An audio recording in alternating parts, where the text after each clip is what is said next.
Hi everyone, this is Injil Ahmed and in this video we are going to talk about the basics of stock market. तो stock market क्या है, shares क्या होता है, Nifty, Sensex, market ऊपर जा रहा है, नीचे जा रहा है, या आप न्यूज़ में देख रहे हो कि मार्केट क्रैश हो गया, ये सारी चीज़ें एक्चुअली में है क्या, और इन्वेस्ट करना, ट्रेड करना। और आई नो कि जितने बिगिनर्स हैं और जितने भी पहले से भी ट्रेड कर रहे हैं, सबका अल्टीमेट गोल है to make money from stock market. अगर हमारा फाइनल एम है to make money from stock market, तो वो हम डायरेक्टली एक दो वीडियो देख के, दो चार कोर्स करके हम वहाँ नहीं पहुँच जाएंगे।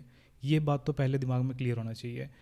ये जो पूरा जर्नी है from beginner to ultimately making money in stock market, that too consistently, ये नहीं कि एक दो दिन प्रॉफिट हो गया या एक आध महीने प्रॉफिट हो गया। कंसिस्टेंटली मतलब एटलीस्ट 3 साल हम प्रॉफिट में निकालें, तब जाके अपने आप को मान लेना कि हाँ मैं एक ट्रेडर बन गया हूँ। क्योंकि अभी मुझे खुद दिख रहा है कि जो पिछला क्रैश आया था 2020 का, उस क्रैश के बाद, कोरोना वायरस के टाइम पे जब क्रैश आया था, उसके बाद जो एक बुल रैली आई है, मार्केट में क्रैश है और एक वी शेप रिकवरी हुई। बुल रैली ऐसी चीज़ होती है कि जब मार्केट लगातार ऊपर जाता है। थोड़ा बहुत अगर आइडिया है तो फिर अभी सुन सकते हो, बाकी मैं आगे समझाऊंगा कि ये पूरा है क्या। बट ये जो बुल रैली आई थी मार्केट क्रैश होने के बाद, उसके बाद हर कोई ऐसा लग रहा था कि एक्सपर्ट हो गया है। क्योंकि ये भी है कि 2020 में सबसे ज़्यादा डीमैट अकाउंट्स ओपन हुए हैं। I think 10 million plus accounts open हुए हैं। इंडिया में कभी इतने अकाउंट ओपन नहीं हुए थे एक साल के अंदर। 2020 में लोगों ने इतना इन्वेस्ट किया है, और जितने भी नए इन्वेस्टर्स हैं, ट्रेडर्स हैं, उनके साथ क्या हो गया कि वो आए, इन्वेस्ट किए और आते ही उन्होंने प्रॉफिट देख लिया। और आई थिंक ये सबसे ख़तरनाक होता है। अगर तुमने ट्रेड और इन्वेस्टिंग स्टार्ट किया और स्टार्ट करते ही तुमको प्रॉफिट हो गया, तो फिर हमको लग जाती है लत। अब हमको लगता है कि हम बन गए एक्सपर्ट, पक्का हमने जो एनालिसिस की होगी वो इतना हमने दिमाग लगा लिया या हमने क्रैक कर लिया स्टॉक मार्केट। इस टाइप की फीलिंग हमको आती है शुरू में। इसीलिए इम्पॉर्टेंट है कि ऐसे बुल रैली में अगर प्रॉफिट हो गया है तो उससे हमको ये नहीं मान लेना चाहिए कि हमने जो एनालिसिस की थी वो बहुत सही थी। क्योंकि जब मैं खुद सीख रहा था स्टॉक मार्केट, उस टाइम पे मुझे याद है जो बाकी मेंटर्स थे या जो बाकी एक्सपर्ट्स थे, वो हमेशा ये बात बोलते थे कि देखना, जब भी एक बुल मार्केट स्टार्ट होता है अच्छा खासा, उस टाइम पे हर टॉम डिक एंड हैरी अपने आप को एक्सपर्ट समझता है। सो आई नो तुम में से मेजॉरिटी लोग बिगिनर्स हैं, सीखना चाहते हैं स्टॉक मार्केट। तो पहले आज की इस वीडियो में स्टार्ट करते हैं कि स्टॉक मार्केट क्या होता है हमारे पर्सपेक्टिव से, बिजनेस के पर्सपेक्टिव से। पहले ये सब समझ लेंगे, उसके बाद हम जाएंगे कि ट्रेड, इन्वेस्ट, ये सब करते कैसे हैं, प्लेटफॉर्म कैसे यूज़ करते हैं, वो सब बाद वाले वीडियोस में आएगा। पहले इसको कंप्लीट करते हैं, राइट। तो स्टॉक मार्केट जब हम नाम सुन रहे हैं तो हम, हमारे दिमाग में मेन गोल है टू मेक मनी। और हाउ? By investing. तो अगर इन्वेस्ट करके पैसे कमाना है तो पहले तो हमको ये सोचना चाहिए कि कितने ऑप्शंस हैं। स्टॉक मार्केट ही तो एक अकेला ऑप्शन है नहीं, इसके अलावा रियल एस्टेट है, या हो सकता है कि कोई फिक्स डिपॉजिट में पैसे डालना चाहता हो, बॉन्ड्स हो गए, पीपीएफ अकाउंट में कोई डाल के रख ले। तो ऐसे अलग अलग ऑप्शंस हैं, बट हम उन सब को छोड़ के स्टॉक मार्केट क्यों चूज़ कर रहे हैं, तो एक एक करके देखते हैं। For example real estate. अब रियल एस्टेट में अगर किसी को इन्वेस्ट करना है, लेट्स से कोई कॉलेज का स्टूडेंट है, उसके पास 2-4 हज़ार रुपये है, क्या वो जाके कोई रियल एस्टेट में इन्वेस्ट कर सकती है, या जाके, या कर सकता है, या कर सकती है? कोई फ्लैट ले लिया या कोई लैंड का कोई छोटा मोटा पार्ट ले लिया, ऐसा पॉसिबल नहीं है। तो जितने छोटे इन्वेस्टर्स हैं वो रियल एस्टेट से वैसे ही बाहर हो जाते हैं। अब लेट्स से कि किसी के पास एक्चुअली में बड़ा अमाउंट है और वो चाहते हैं रियल एस्टेट में इन्वेस्ट करना। अगर मैं आज सोचूं कि मुझे इस बैंगलोर सिटी है, इसके किसी एक एरिया में मुझे कहीं इन्वेस्ट करना है, मुझे कोई लैंड लेना है, तो ऐसा पॉसिबल नहीं है कि मैं वहाँ जाऊँ और मुझे वहाँ पे सेलर खड़ा हुआ मिल जाएगा। इतना स्पीड में रियल एस्टेट के ट्रांजैक्शंस नहीं होते हैं, और ना ही मुझे वहाँ जाते ही कोई सेलर मिलेगा। तो सेलर ढूंढना, फिर अगर मुझे मिल भी गया तो वो पूरा जो प्रोसेस है वो अपने आप में एक बर्डन है। कि रियल एस्टेट में अगर हम इन्वेस्ट कर रहे हैं तो वहाँ क्या इशू है? लिक्विडिटी की इशू है। मतलब वहाँ पे बायर्स और सेलर्स, मतलब एक जगह हमको ढेर सारे नहीं मिलते हैं, और वो जो पूरा प्रोसेस है वो अपने आप में काफ़ी लेंदी है। इसके अलावा एक थर्ड इशू है जो कि एक शॉर्ट टर्म इशू हो सकता है। वो ये है कि रियल एस्टेट में अभी जो रीसेंट कुछ ईयर्स रहे हैं, पिछले 4-5-6 साल, उसमें इंडिया में कोई अच्छा ग्रोथ नहीं आया है। खासकर जो भी ये रेंटल या जो भी लोग फ्लैट लेके किसी और को रेंट पे दे रहे हैं, उनमें उनको अच्छा रिटर्न नहीं मिल रहा है। इसके अलावा अगला ऑप्शन है फिक्स्ड डिपॉजिट का। आई थिंक ये भी हर कोई जानता होगा कि हम अपने बैंक में एफडी ओपन करा सकते हैं।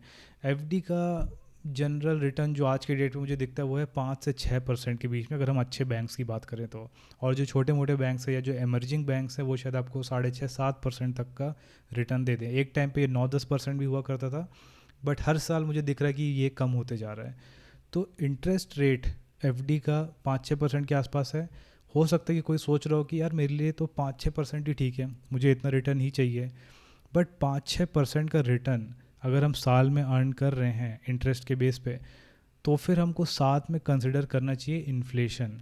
क्योंकि अगर हमारे पैसे की वैल्यू ही एक साल में 5-6% कम हो जाएगी और फिर हम 5 और 6% का रिटर्न उस पर लेके आ रहे हैं, तो फिर एक्चुअली में हमारा जो मेन अमाउंट था, कैपिटल अमाउंट था, उसकी वैल्यू उतनी की उतनी ही है। और अगर हम इसमें अब टैक्स ऐड कर दें कि जो भी रिटर्न आएगा उस पर हम टैक्स भी देंगे, तो फिर एक्चुअली में तो वो रिटर्न हुआ नहीं, वो स्टिल एक लॉस हो गया। बस नॉर्मली बैंक अकाउंट में रहता तो बड़ा लॉस, थोड़ा और ज़्यादा लॉस होता। एफडी में डाल दी तो वो लॉस थोड़ा छोटा हो गया, बट स्टिल वो एक लॉस है, that is not an investment. And I don't think कि कोई भी इंडिविजुअल रिच बन गया होगा एफडी में इन्वेस्ट करके। FD is not a place to create wealth. वो ये हो सकता है कि अगर तुम्हारे पास एक पॉइंट पे कुछ ज़्यादा ही अमाउंट है तो फिर तुम उसको, अगर तुम बिल्कुल रिस्क लेना नहीं चाहते हो तो फिर एफडी में डाल दिए। बाकी अगर तुम अपने 20s में हो, 30s में हो, तो F D is not a good option. तो इसके बाद अगला ऑप्शन हो सकता है बॉन्ड्स का। गवर्नमेंट बॉन्ड्स होते हैं, कॉर्पोरेट बॉन्ड्स होते हैं, इनके बारे में भी मैं डीप में कभी बाद में जाऊंगा। बट इन बॉन्ड्स के थ्रू कुछ बॉन्ड्स हैं जो हमको 7-8% तक का या ऐसे रिटर्न दे देते हैं जो इन्फ्लेशन को शायद बीट कर पाएँ, टैक्स के बाद भी हम उसमें शायद कुछ प्रॉफिट निकाल पाएँ। बट वो प्रॉफिट कैसा होगा? 2-3% का। सो आई डोंट थिंक कि ऐसा यहाँ कोई भी होगा जो 2-3% के रिटर्न के लिए आया होगा। एटलीस्ट हमारे पास अगर कुछ दूसरे बेटर ऑप्शंस है तो हम वहाँ पे जाएंगे। इसके बाद अगला ऑप्शन हो सकता है गोल्ड का। गोल्ड का भी अगर हम पिछले 10-12 साल का रिटर्न देखें, CAGR देखें, तो फिर उसका रिटर्न भी आई थिंक 8 से 10% के आसपास ही है।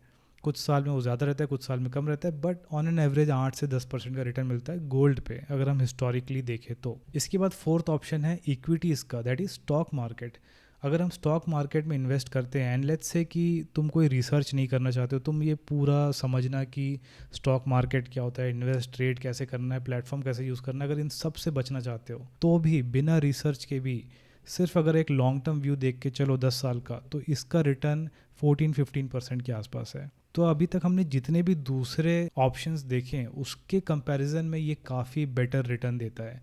14-15% रिटर्न विदाउट एनी रिसर्च। तो हमने रियल एस्टेट देख लिया, gold, FD, bonds, and then equities. Equities में एक फ़ायदा और है कि अगर हम थोड़े लॉन्ग टर्म के लिए इन्वेस्ट करते हैं, क्योंकि ऑब्वियसली मैं बोल रहा हूँ कि मार्केट में अगर हम लगा के बस छोड़ दें पैसे और एटलीस्ट 10-15 साल के लिए छोड़ दें, तो फिर जब भी हम एक साल से ज़्यादा कोई चीज़ लेके रखते हैं तो वो लॉन्ग टर्म कैपिटल गेंस होता है अगर उसमें हम कुछ प्रॉफिट कर रहे हैं तो। और उस पर जो टैक्स लगता है वो भी बहुत ही मिनिमल है अगर हम बाकी के कंपैरिजन में देखें तो। और आज से कुछ साल पहले तो उस पर टैक्स भी नहीं लगता था, अभी रिसेंटली उस पर टैक्स लगने लग गया है, बट स्टिल वो काफ़ी कम है। तो स्टॉक मार्केट में इन्वेस्ट करना कंपेरेटिवली विदाउट एनी रिसर्च ही काफ़ी प्रॉफिटेबल है। अब एक चीज़ हमको ध्यान में रखना है कि अगर इसमें प्रॉफिट ज़्यादा है, इसमें क्या, अगर किसी भी चीज़ में अगर तुमको दिखता है कि प्रॉफिट ज़्यादा है, whether it is business, job या कोई ETF, म्यूचुअल फंड, कहीं पे भी प्रॉफिट ज़्यादा दिख रहा है, तो ध्यान रखना कि जहाँ प्रॉफिट ज़्यादा होता है वहाँ पे रिस्क भी ज़्यादा होता है। बट ऑन एन एवरेज अगर हम देखा है कि सिर्फ हम अगर इन्वेस्ट करके आज से 10-15 साल पहले छोड़ देते तो हमें रिटर्न अच्छा ही मिलता। कभी भी 5-6 साल से ज़्यादा का अगर हम व्यू लेके चल रहे हैं मार्केट में, तो मोस्टली हम प्रॉफिट में ही निकलेंगे। So now let's try to understand what is stock market. Stock market actually में क्या है? जब भी हम स्टॉक मार्केट का नाम सुने, हमारे दिमाग में एक एनालॉजी आनी चाहिए कि this is kind of a general store, या फिर जो भी एक सब्ज़ी मंडी होती है, कुछ उस टाइप की चीज़ ही है स्टॉक मार्केट। एक मार्केट जहाँ पे स्टॉक्स खरीदे बेचे जाते हैं, स्टॉक्स कह लो या शेयर्स कह लो। अब कोई पूछेगा कि शेयर्स क्या होते हैं? शेयर्स अगर मैं शॉर्ट में डिफ़ाइन करूँ तो it is a piece of ownership. अगर मान लो मैं बोलता हूँ कि मेरे पास रिलायंस के स्टॉक हैं या रिलायंस के शेयर्स हैं 5, तो मेरे पास 5 पीस हैं रिलायंस के ओवरऑल कंपनी के, ऐसे सोच सकते हो। एक्चुअली में शेयर्स क्या होते हैं, स्टॉक्स क्या होते हैं, ये हमको तब समझ में आएगा जब हम बिज़नेस के पर्सपेक्टिव से देखेंगे कि ये सब बनाए ही क्यों गए। जब हम बात करते हैं कि कोई भी किसी कंपनी के बारे में बात करते हैं कि उसके शेयर्स मेरे पास हैं, तो एक क्वेश्चन आता होगा कि ये कंपनीज पहली बात मार्केट में कर क्या रही हैं, मतलब इनको ख़रीदा बेचा क्यों जा रहा है, ये मार्केट में आए क्यों हैं। तो वो तब समझ में आएगा जब हम बिज़नेस पर्सपेक्टिव समझेंगे। तो स्टॉक मार्केट इन शॉर्ट जहाँ पे स्टॉक्स को ख़रीदा बेचा जाता है। और ये बायर्स एंड सेलर्स कौन है? आपके मेरे जैसे लोग, नॉर्मल इन्वेस्टर्स, इंडिविजुअल्स, या फिर कोई कंपनी हो सकती है, कोई म्यूचुअल फंड वाले हो सकते हैं, कोई इंश्योरेंस कंपनी हो सकती है, या फिर कोई US में बंदा बैठा है वो इन्वेस्ट कर रहा है। ऐसे ही सारे पार्टिसिपेंट्स को मिला के स्टॉक मार्केट कहते हैं। इसके बारे में और थोड़ा डिटेल में समझेंगे जब बिजनेस पर्सपेक्टिव से देखेंगे। तो स्टॉक मार्केट तो वैसे एक जनरल डेफिनेशन है मार्केट का, राइट। अब कौन से एक्चुअल मार्केट्स हैं इंडिया में? इंडिया में जो कुछ फेमस मार्केट्स हैं वो है NSE, BSE, MCX। अभी फ़िलहाल हम NSE और BSE तक ही रहेंगे। NSE है नेशनल स्टॉक एक्सचेंज, BSE है बॉम्बे स्टॉक एक्सचेंज। तो ऑब्वियसली BSE कहाँ पे होगा? बॉम्बे, मुंबई में। NSE कहाँ होगा? National stock exchange national capital में, दैट इज़ दिल्ली। और ये गलत है। ऐसे काफ़ी लोग सोचते हैं कि national stock exchange NSE Delhi में, एक्चुअली में वो भी मुंबई में ही है। NSE BSE दोनों मुंबई में है। आई थिंक जो भी नया होगा वो सोच रहा होगा कि मैं इस बात पे क्यों हंस रहा हूँ, क्योंकि जितने इन्वेस्टर्स ट्रेडर्स बहुत टाइम से हैं मार्केट में, सबके दिमाग में या मेजॉरिटी के दिमाग में यही है कि NSE दिल्ली में और BSE मुंबई में है। इनफैक्ट आई थिंक वो शायद 20 किलोमीटर के रेंज में ही है एक दूसरे के। ओके, वो उतना मैटर नहीं करता, कहीं भी हो। तो ये दोनों एक्चुअल मार्केट्स हैं जहाँ पे स्टॉक्स खरीदे बेचे जाते हैं। जैसे मैं बता रहा था कि हम जब भी मार्केट सोचे तो हमको ऐसे सोचना चाहिए कि जैसे कोई सब्ज़ी मंडी है जहाँ पे फॉर एग्जांपल अलग अलग आइटम्स बिक रहे हैं, राइट। 10 तरह की सब्जियां जिसको ख़रीदा बेचा जा रहा है। वैसे ही स्टॉक मार्केट में अलग अलग कंपनीज़ के शेयर्स हैं या अलग अलग कंपनीज़ के स्टॉक्स हैं जिनको ख़रीदा बेचा जा रहा है। एक साइड खरीदने वाला है, एक साइड बेचने वाला है। Sorry guys, Siri is on. So NSE एक मार्केट है, BSE एक मार्केट है। दोनों में सेम टाइप के आइटम्स खरीदने बेचने को मिल रहे हैं। तो NSE में टोटल 1600 के आसपास कंपनीज लिस्टेड हैं। BSE में 5000 कंपनीज लिस्टेड हैं, उसी के आसपास। तो अगर मान लो किसी को इन्वेस्ट करना है कोई छोटी मोटी कंपनी में, तो जनरली उनको शायद वो कंपनी BSE में मिल जाए बट NSE में ना मिले। बट NSE में ज़्यादा लोग आते हैं खरीदने बेचने। तो अब तक हम जितना समझें इसको एक बार यहाँ पे पॉज करते हैं। ये तो हमारा पर्सपेक्टिव था कि स्टॉक मार्केट क्यों बेटर है, स्टॉक मार्केट क्या होता है और NSE BSE ये सब क्या है। अभी यहाँ पे एक बार पॉज लेते हैं और एक बार बिजनेस वाले पर्सपेक्टिव पे जाते हैं और सोचते हैं कि वो मार्केट में आए क्यों हैं, क्यों उनको ख़रीदा बेचा जा रहा है, ये चल क्या रहा है। तो उसको समझने के लिए एक बार एक एग्जांपल लेते हैं कि लेट्स से कि मैं और मेरे कुछ 2-3 दोस्त लोग सोचते हैं कि चलो एक कंपनी स्टार्ट करते हैं। एंड लेट्स से कि हमारा $1 मिलियन आइडिया है कि हम लोग पोस्टर्स बना के ऑनलाइन बेचेंगे। ठीक है, मैं कुछ फ़ोटोशॉप में कुछ बना लूँगा डिजिटल आर्ट जैसा, कहीं से प्रिंट हो जाएगा वो, फिर उसको अपने वेबसाइट पे डाल दूँगा और उसको मैं ऑनलाइन सेल करूँगा। ये मेरा बिज़नेस प्लान है। ये मतलब मैं सोचा हूँ मुझे ऐसा बिज़नेस रन करना है।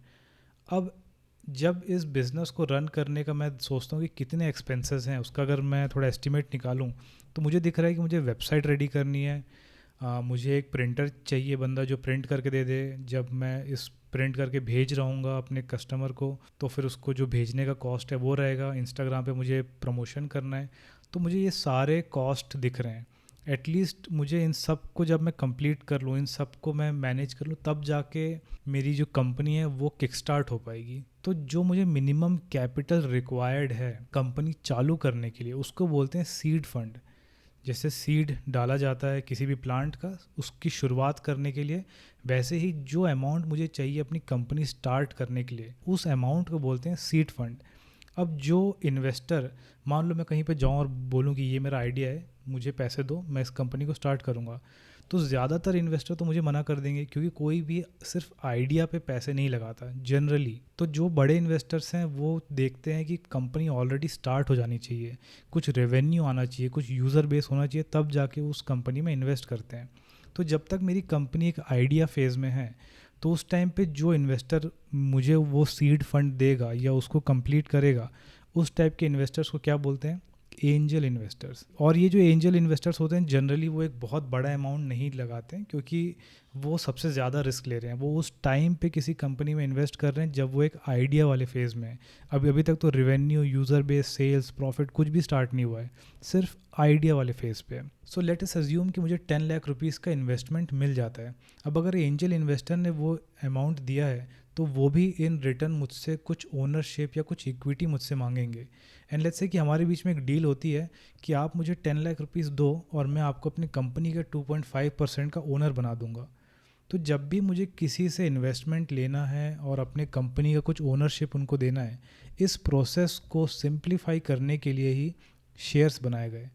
तो अभी देखते हैं कि मेरे कंपनी की वैल्यूएशन क्या है। मेरे कंपनी अभी आइडिया वाले फेज़ में है। कंपनी के बैंक अकाउंट में 10 लाख रुपए जो कि एंजल इन्वेस्टर ने दिए है। इसके अलावा मेरे कंपनी के नाम पे और कुछ नहीं है। तो मेरे कंपनी का टोटल वैल्यूएशन है 10 लाख रुपीज़। अब मैं सोचता हूँ कि मैं इस 10 लाख रुपीज़ को 10,000 पार्ट्स में डिवाइड करता हूँ। मेरी कंपनी का टोटल वैल्यू है 10 लाख, इसको अगर 10,000 पार्ट में डिवाइड करूँगा तो एक पार्ट की वैल्यू होगी 100 रुपीज़। और ये जो पीस है, ये जो पार्ट है, इसी को बोलते हैं शेयर। अब अगर मुझे किसी को 2.5% का ओनरशिप देना है तो मैं उनको 250 शेयर्स दे दूंगा। जब मैं ये शेयर्स की बात कर रहा हूँ तो उस स्टेज में एक्चुअली में एक काइंड ऑफ सर्टिफिकेट जनरेट होता है जो मैं उनको दे दूंगा, जिस पे लिखा रहेगा कि 250 शेयर्स हैं ये, जिसमें एक शेयर की वैल्यू इतनी है जिसको हम फेस वैल्यू बोलते हैं, और ये मैं इनके नाम पे दे रहा हूँ। तो वो सर्टिफिकेट ही उनके लिए एक प्रूफ रहेगा कि मैं 250 शेयर्स मेरे पास हैं या 2.5% का ओनरशिप वो होल्ड करते हैं। तो इस तरीके से मैं उनसे इन्वेस्टमेंट लूँगा और उनको 250 शेयर दूंगा, जहाँ पे टोटल 10,000 शेयर है और मैंने उनको 250 दिए हैं, that is 2.5% of my company. तो ऐसे करके हमारे बीच में डील हो गई। अब लेट्स से कि 1-2 साल निकल जाते हैं, थोड़े यूज़र बेस बन गए, कंपनी स्टार्ट हो गई, प्रॉफिट हो गया छोटा मोटा। अब मुझे लगता है कि यार ऑनलाइन स्टोर तो ठीक ठाक चल रहा है, मैं चाहता हूँ कि किसी अच्छे मार्केट वाले एरिया में मैं एक ऑफ़लाइन स्टोर भी खोल दूँ, क्योंकि कुछ लोग ऑफ़लाइन या सामने देख के पोस्टर ख़रीदना प्रेफर करते हैं।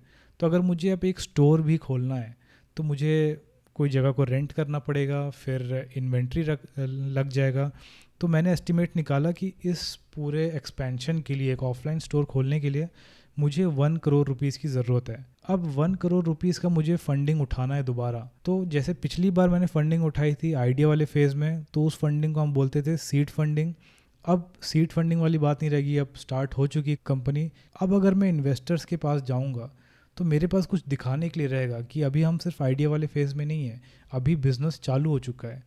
तो जो इस वाले इनिशियल बिजनेस फेज़ में इन्वेस्ट करते हैं उनको बोलते हैं वेंचर कैपिटलिस्ट।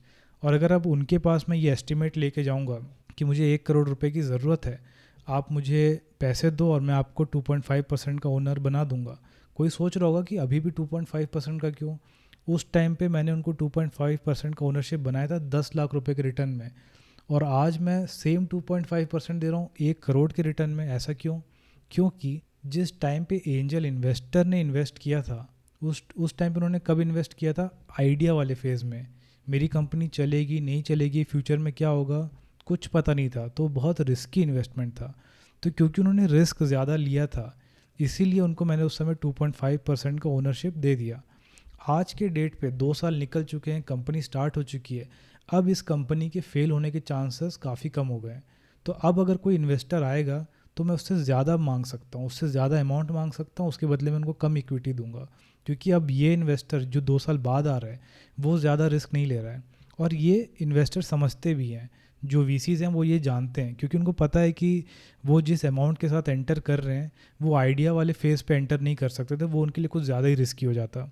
तो अब मैं वीसी के पास गया, उनको मैं बोल रहा हूँ कि 1 करोड़ का मुझे रुपीज़ चाहिए मुझे, और मुझे कोई स्टोर खोलना है। तो अब इस फंडिंग वाले राउंड को क्या बोलेंगे? Series A funding round. अब ऐसे ही लेट्स से कि कुछ 2-3 साल और निकलते हैं, मैंने सीरीज़ ए भी कंप्लीट कर लिया, पैसे आ गए। अब मैं सोच रहा हूँ कि यार मुझे और सिटीज़ में एक्सपैंड करना है, मुझे अब 10 करोड़ रुपीज़ की ज़रूरत है। अब जो अगला राउंड होगा 10 करोड़ के लिए, उसको मैं बोल रहा हूँ सीरीज़ बी फंडिंग। ठीक है, अब वैसे ही अगर मुझे तीसरा राउंड जाना है तो सीरीज़ सी। ऐसा कोई डिफाइंड वो नहीं है कि सीरीज़ ए में एग्जैक्टली ये इन्वेस्टर होना चाहिए या ये अमाउंट होना चाहिए। बस जब जब मुझे इन्वेस्टमेंट की ज़रूरत है एक्सपैंड करने के लिए, तेज़ी से अपने बिजनेस को ग्रो करने के लिए, in exchange of some equity, उसी को हम फंडिंग वाले राउंड बोलते हैं। अब मैं चाहता तो फंडिंग के लिए बैंक के पास भी जा सकता था। काफ़ी सारे स्टार्टअप बैंक इसलिए प्रेफर नहीं करते हैं कि अगर मेरे स्टार्टअप में कैश फ्लो बहुत इंपॉर्टेंट है, मुझे लगातार कैश का यूज़, मतलब मेरे पास कुछ कैश होना चाहिए जिससे मैं ख़रीदना बेचना कुछ कर रहा हूँ, तो उस टाइप के स्टार्टअप्स में जब लोन लेना मतलब एक अच्छा आइडिया नहीं रहता। क्योंकि जब मैं लोन लूँगा, जब मैं बैंक के पास जाऊँगा लोन लेने, तो वो मुझे लोन ले देने के लिए रेडी तो हो जाएगा, वो मेरे से शायद इक्विटी भी ना मांगे, नहीं मांगते इक्विटी, वो मुझे इंटरेस्ट पे लोन देते हैं। तो जब भी मैं इंटरेस्ट पे लोन ले रहा हूँ तो मुझे उनको हर साल हर महीने कुछ ना कुछ पैसा देते रहना पड़ेगा। तो ये मेरे कैश फ्लो को बिगाड़ देगा। तो ऐसे स्टार्टअप्स जिसमें कैश फ्लो बहुत इंपॉर्टेंट होता है वो प्रिफर नहीं करते हैं लोन लेना बैंक से। एक पॉइंट के बाद क्या होगा, सीड फंडिंग स्टार्टिंग में हुई थी, सीरीज़ ए हो गया, सीरीज़ बी हो गया, सीरीज़ सी हो गया। अब मुझे लग रहा है कि यार इतने बड़े बड़े इन्वेस्टमेंट मुझे उठाने हैं, क्यों ना मैं नॉर्मल पब्लिक से इन्वेस्टमेंट उठाऊं, क्यों ना मैं उनको शेयर दूं, उसके बदले में उनसे अमाउंट ले लूं। तो जब एक कंपनी पब्लिक से डायरेक्टली फंड उठाती है तो उस प्रोसेस को बोलते हैं आईपीओ, इनिशियल पब्लिक ऑफरिंग।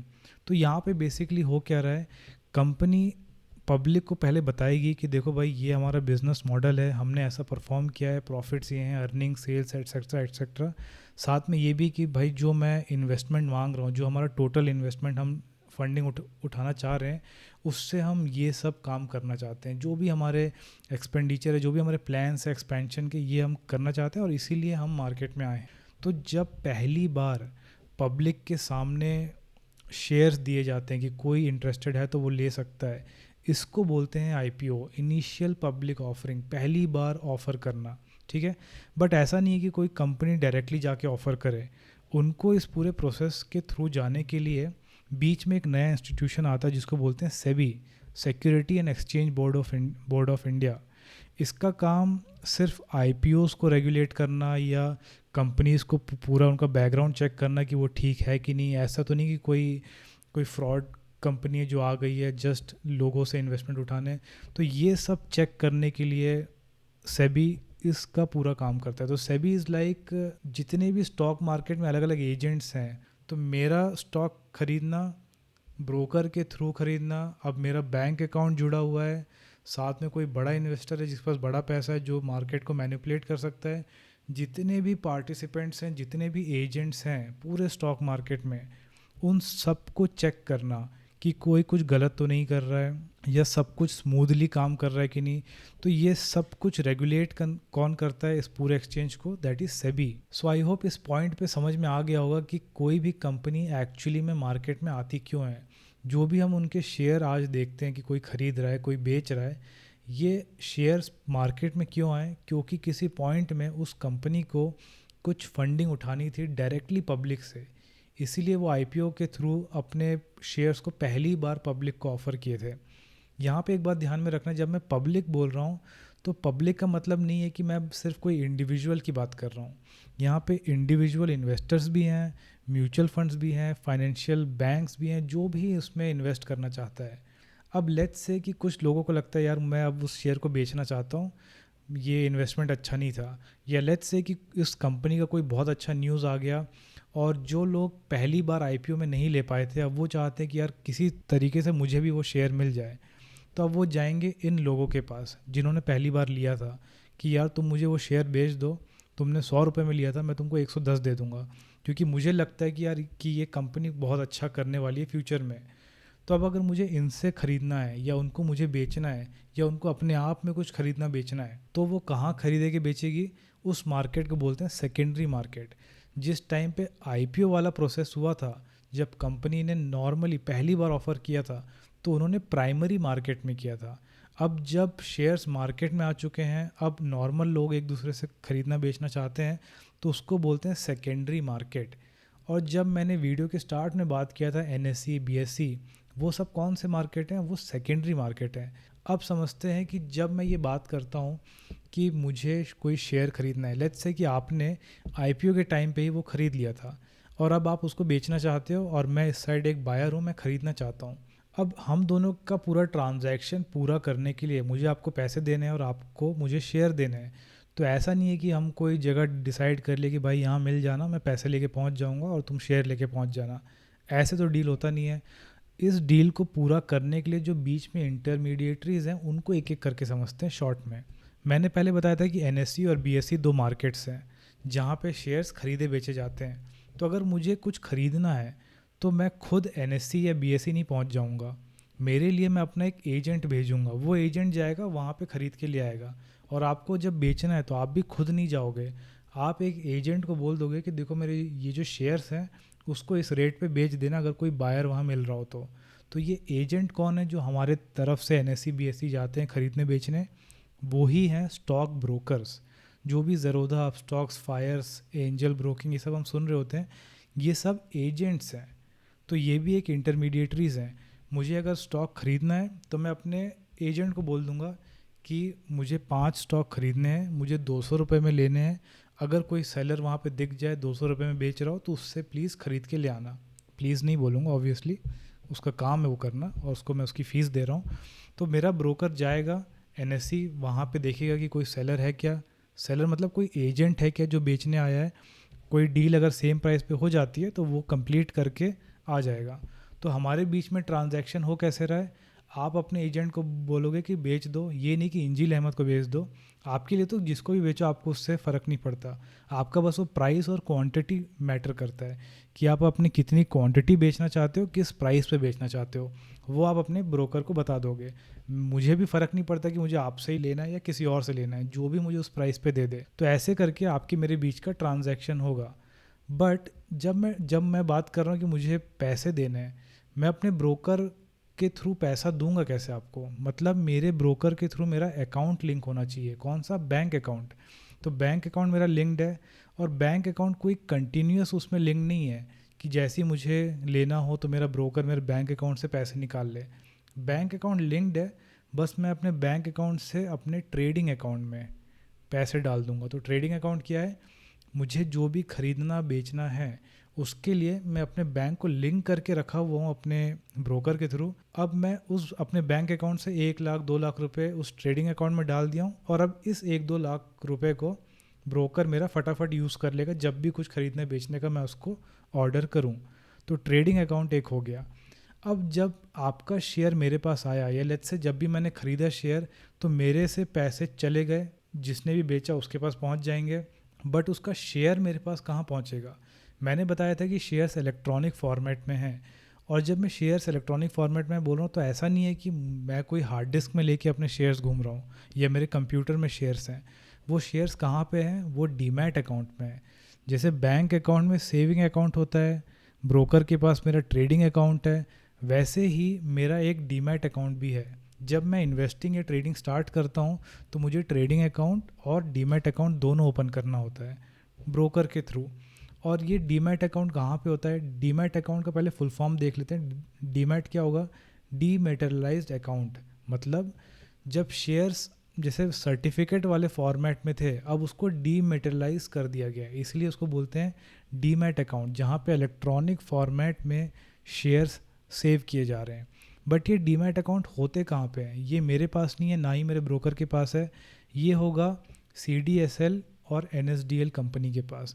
ये 2 कंपनीज़ हैं जिनका काम यही है कि जितने भी इन्वेस्टर ट्रेडर्स इंडिया में हैं उन सब के डीमैट अकाउंट वो ओपन कर लेते हैं।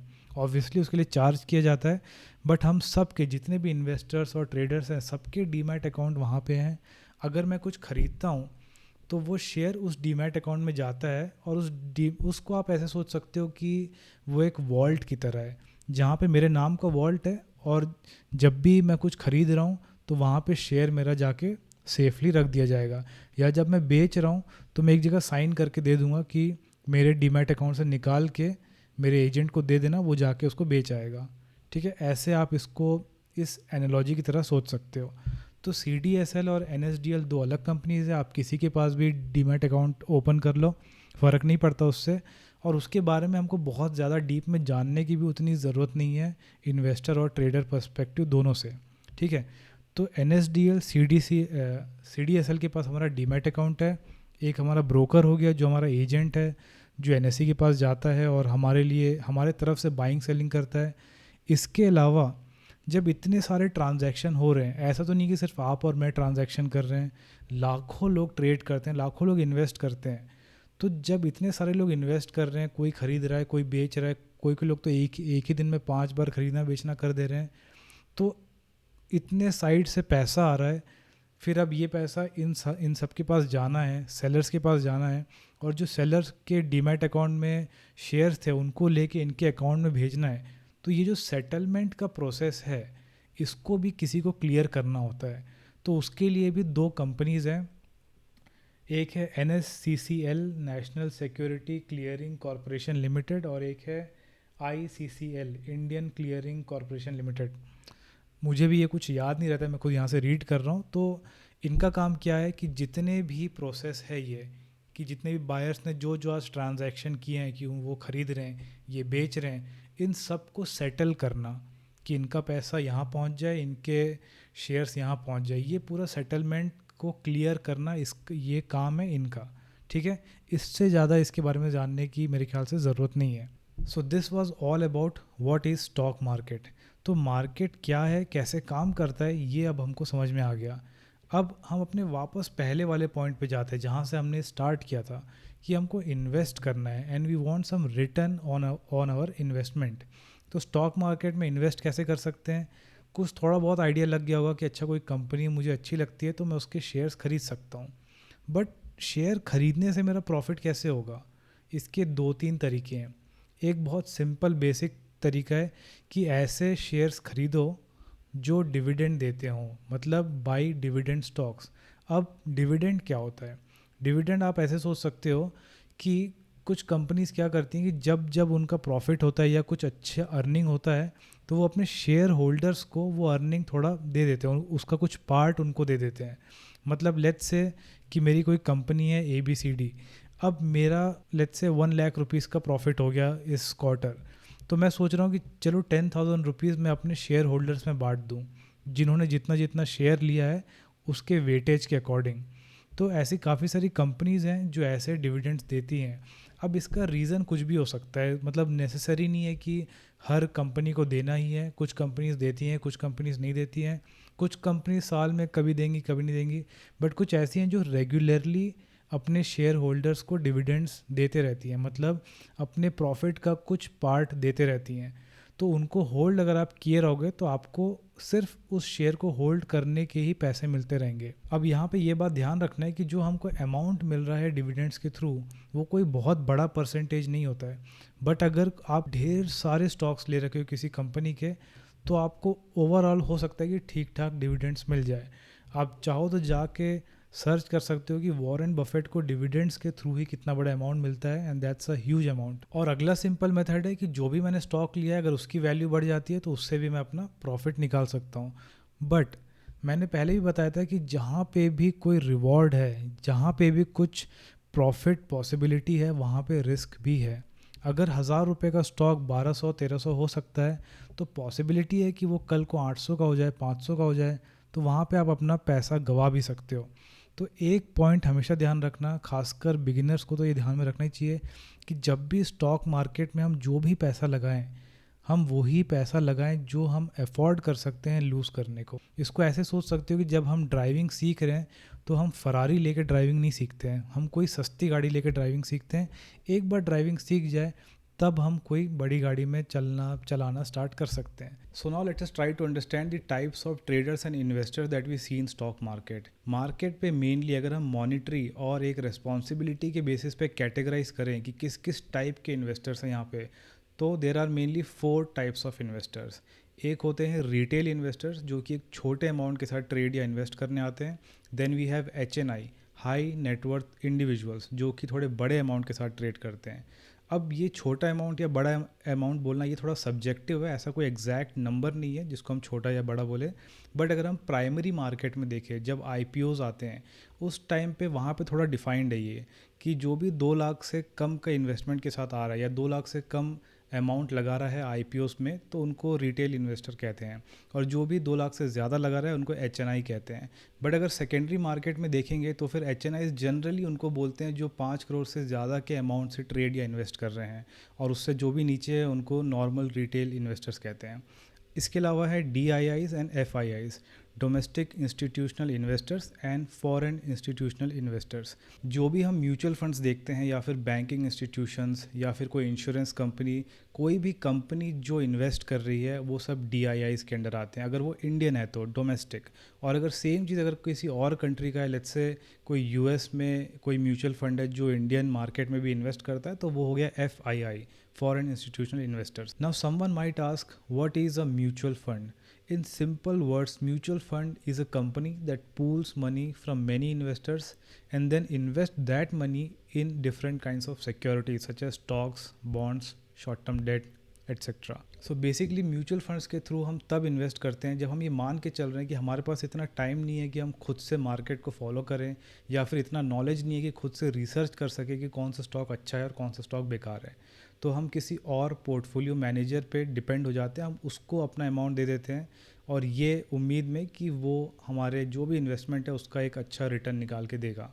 इसलिए जब भी म्यूचुअल फंड्स के थ्रू हम इन्वेस्ट करें तो उनका पास्ट परफॉर्मेंस देखना चाहिए, साथ में ये भी कि कौन मैनेजर है, उन्होंने कैसे मैनेज किया है पहले बड़े अमाउंट को, और वो किस टाइप के सेक्टर में किस टाइप का रिस्क लेते हैं।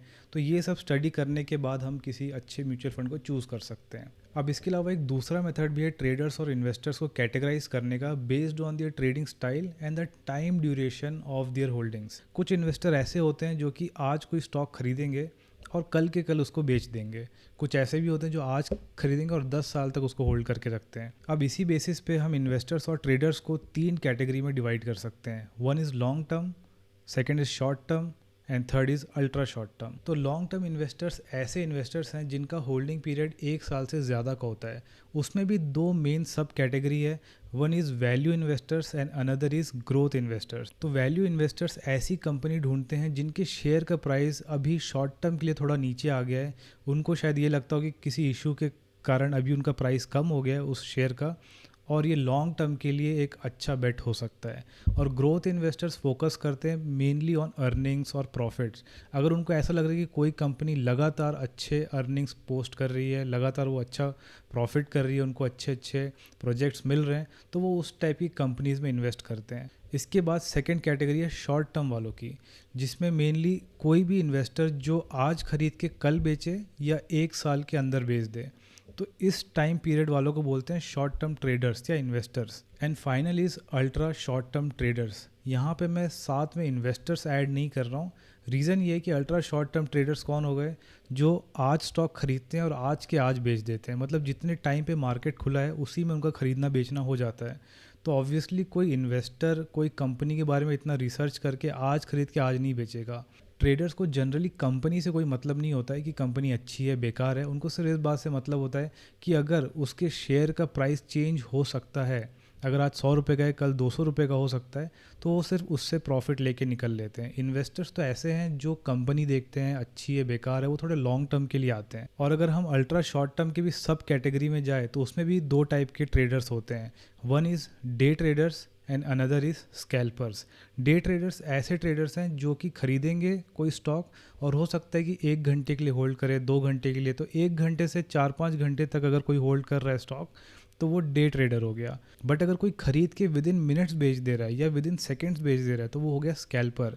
And scalping is one of the toughest form of trading. तो इस पॉइंट तक काफ़ी कुछ क्लियर हो चुका होगा स्टॉक मार्केट के बारे में। एनएसई क्या है, बीएसई क्या है, डिविडेंड्स क्या होते हैं, स्टॉक्स, शेयर्स का मतलब क्या होता है। बट जहाँ से हमने स्टार्ट किया था, अभी भी अगर हम कहीं सीएनबीसी में देख ले तो वो निफ्टी और सेंसेक्स के बारे में बात कर रहे होते हैं। तो निफ्टी और सेंसेक्स क्या है, अब इसको समझते हैं। तो निफ्टी और सेंसेक्स दोनों ही इंडेक्स हैं। निफ्टी रिप्रेजेंट करता है एनएसई को और सेंसेक्स रिप्रेजेंट करता है बीएसई को। अब इंडेक्स मतलब क्या होता है, इंडेक्स मतलब एक काइंड ऑफ बेंचमार्क। अगर हम निफ्टी की बात कर लें तो निफ्टी बना हुआ है टॉप 50 स्टॉक से। किसके टॉप 50 स्टॉक से, एनएसई के टॉप 50 स्टॉक से। और टॉप का मतलब क्या हुआ, मार्केट कैप के बेसिस पे अगर हम रैंक पे रखें जो भी 1600 कंपनीज़ हैं निफ्टी में, एनएसई में, अगर उनको रैंक के हिसाब से रखा जाए तो जो टॉप 50 कंपनीज़ है उन सब के शेयर प्राइजेस को ऐड कर दिया जाए तो उससे बनता है निफ्टी। जो भी हम देखते हैं न्यूज़ में कि निफ्टी 15,000 चल रहा है, 15,500 चल रहा है, तो ये एक्चुअली में वो नंबर आया कहाँ से, जो टॉप 50 कंपनीज़ हैं एनएसई की मार्केट कैप के बेसिस पे उनको ऐड कर दिया गया है। बट जब ऐड करते हैं तो सबके शेयर प्राइस को पूरा पूरा नहीं लिया जाता है। एक्चुअली में उन टॉप 50 कंपनीज़ में भी जिनका मार्केट कैप ज़्यादा है उनको ज़्यादा वेटेज दिया गया है, जिनका मार्केट कैप कम है उनको कम वेटेज दिया गया है।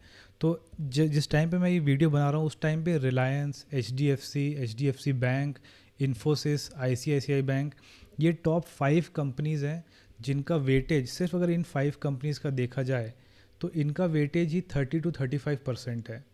मतलब निफ्टी बना है 50 कंपनी के शेयर प्राइजेस से, जो भी हम वो नंबर देखते हैं 15,000 चल रहा है, 15,500 चल रहा है, वो 50 कंपनी के प्राइजेस से बना है। बट उसमें टॉप 5 कंपनीज़ का वेटेज ही 30-35% है। और अगर लास्ट के 5 कंपनीज़ का देखें तो वो सिर्फ 2 to 2.5% का वेटेज है उनका। तो जब हम निफ्टी की बात करते हैं तो पहले तो हम टॉप 50 कंपनीज़ की बात कर रहे हैं, उसमें भी जो टॉप 10 है तो मान लो उनका मतलब उनका वेटेज ही 50% से ज़्यादा है। और एक्चुअली में भी कभी अगर किसी मार्केट को जानना है कि वो महंगा या सस्ता है तो एक एक प्रोडक्ट का प्राइस जानने की ज़रूरत नहीं है। जो भी टॉप 50 टॉप 30 प्रोडक्ट्स हैं उनके थ्रू ही हम एक आइडिया लगा सकते हैं कि मार्केट महंगा है, सस्ता है या किस डायरेक्शन में जा रहा है। और सेम चीज़ अगर हम सेंसेक्स की बात करें जो बीएसई को रिप्रेजेंट करता है तो उस केस में वो टॉप 50 नहीं है, वहाँ पे टॉप 30 है। और वो सिर्फ मार्केट कैप के बेसिस पे नहीं है, उसका थोड़ा फॉर्मूला डिफरेंट है बट ओवरऑल सेम सी चीज़ है। तो सेंसेक्स रिप्रेजेंट करता है बीएसई, निफ्टी रिप्रेजेंट करता है NSE. So this was all about the basics of stock market. Stock market क्या चीज़ है, कैसे काम करती है, उसके कौन कौन से पार्टिसिपेंट्स हैं, अभी तक हमने इतना समझा है। बट इतना इन्फॉर्मेशन इनफ नहीं है मार्केट से कंसिस्टेंटली प्रॉफिट जनरेट करने के लिए।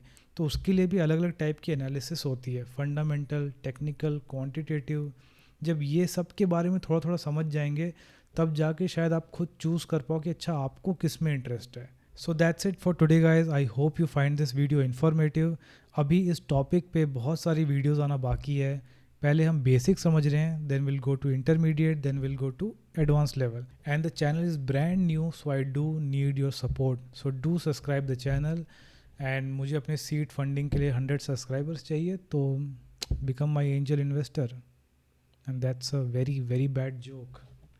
इसके अलावा मैं इंस्टाग्राम पे भी जस्ट अभी कुछ वीक्स पहले ही मैंने ज्वाइन किया है, तो वहाँ पे भी मुझे ज़रूर फॉलो करना है। As of now I think there are only 20-25 subscribers followers, so do follow me on Instagram as well if you like the content. So that's it for today guys. I hope you enjoyed the video, and as always, thanks for watching.